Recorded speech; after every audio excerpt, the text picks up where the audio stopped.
Kitabu cha waraka wa Yakobo 4 kuanzia mstari wa 13 anasema kwamba haya basi ninyi msemao leo au kesho tutaingia katika mji fulani na kukaa humo mwaka mzima na kufanya biashara na kupata faida, walakini hamjui yatakayokuwako kesho. Uzima wenu ni nini? Maana ninyi ni kama mvuki uonekanao kwa kitambo kisha hutoweka. Badala ya kusema Bwana akipenda tutakuwa hai na kufanya hivi au hivi, lakini sasa mwajisifu katika majivuno yenu. Kujisifu kote kwa namna hii ni kubaya. Watu wengi katika maisha tumekuwa ni watu wa kusema ikifika mwaka fulani nataka niwe nimejenga. Ukifika mwaka fulani nataka niwe nimevuna, nitapanda kitu fulani, nitafanya kitu fulani.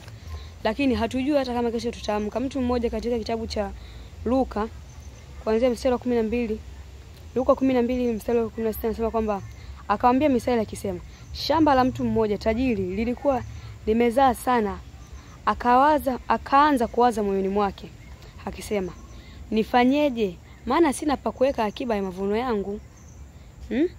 Akasema, nitafanya hivi, nitazivunja ghala zangu, nitajenga nyingine kubwa zaidi, na humo nitaweka nafaka yangu yote na vitu vyangu. Kisha nitaiambia nafsi yangu, una vitu vyema vingi ulivyojiwekea akiba kwa miaka mingi. Pumzika basi, ule, unywe, ufurahi. Lakini Mungu akamwambia, mpumbavu wewe, usiku wa leo wanataka roho yako, na vitu ulivyojiwekea tayari vitakuwa vya nani?